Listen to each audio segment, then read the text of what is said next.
Sir ने हालचाल पूछा और पूरी यूनिट के बीच में कहा कि he is my lucky charm. Set पे बुला के मुझे बोला गया कि हैट्रिक मुबारक।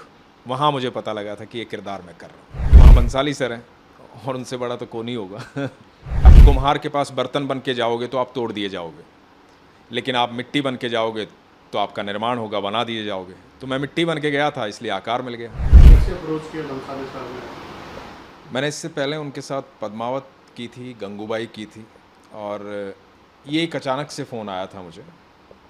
उस समय मैं घर पे था, फ़ोन आया, रात को बात हुई कि कल से आप फ्री हैं, कल से हम शूटिंग करेंगे। तो मैंने कहा हाँ फ्री हूँ। उसके बाद कास्टिंग डायरेक्टर के यहाँ से फ़ोन आया कि एक ऑडिशन भेज दीजिए। वो ऑडिशन भेजा गया।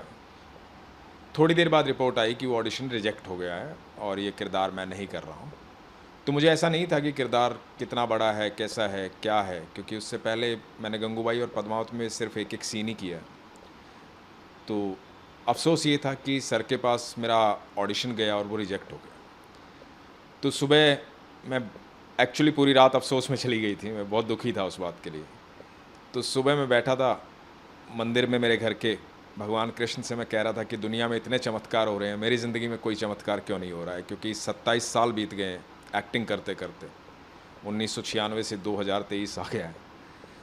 तो आप यकीन मानिएगा उसी समय मुझे एक फ़ोन आया और बोला गया कि सर आप क्या कर रहे हैं? मैंने कहा कि फ्री हूँ मैं अभी तो मुझे बोला गया कि संजय सर आपसे मिलना चाहते हैं, आप फिल्म सिटी आ सकते हैं। तो मैं फिल्म सिटी गया।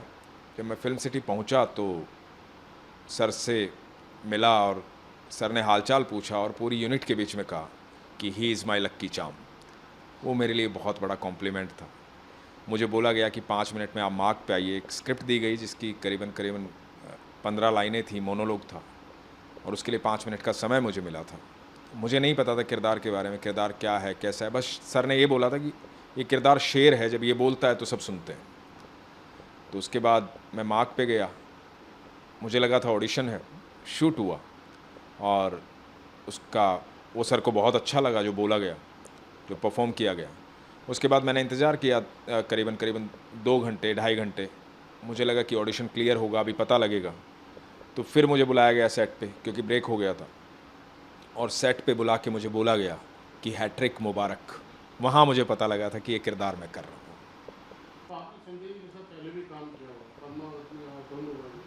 तो आपके लिए संजय जी को नए नहीं थे, मगर कौन से एक्टर ने आपको सबसे ज़्यादा प्रभावित किया, जिसके साथ काम करके आपको हीरो मंडी में अच्छा लगा?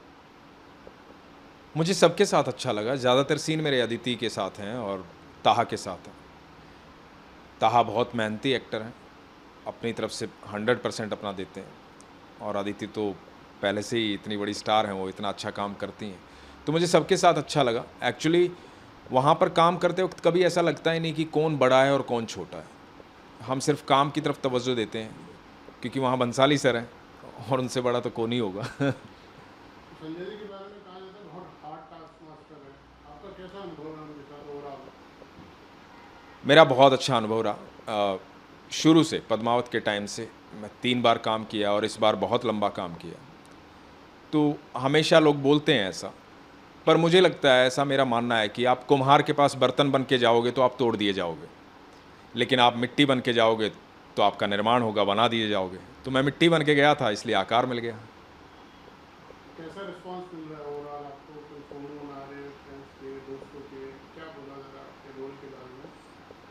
बहुत अच्छा रिस्पॉन्स मिल रहा है। मुझे काफ़ी लोगों के फ़ोन आए, दोस्तों के फ़ोन आए, थिएटर एक्टर जो मेरे साथी थे, जिन्होंने काफ़ी अरसे मेरे साथ थिएटर में समय बिताया है, तो उनके फ़ोन आए। उन्होंने कहा कि ऐसा लग रहा है बहुत अरसे बाद मैं स्क्रीन पर अमरीश पुरी को देख रहा हूँ, ओम पुरी साहब को देख रहा हूँ। तो इस तरह के कॉम्प्लीमेंट मिले हैं, मेरे लिए बड़ी खुशी की बात है। तो और दूसरा, मेरे ज़िंदगी के महत्वपूर्ण 27 साल, जिसमें बहुत सारी चीज़ें खो दी हैं, जिनमें से पिता हैं, दादाजी हैं, दादी हैं, और उसके बाद ये मिला है। तो बस यही लग रहा है कि बहुत अच्छी बात है, वो होते तो और अच्छा लगता। चलिए, बहुत बहुत शुभकामनाएं आपको आने वाले प्रोजेक्ट्स के लिए, हमसे बात करने के लिए। Thank you so much sir.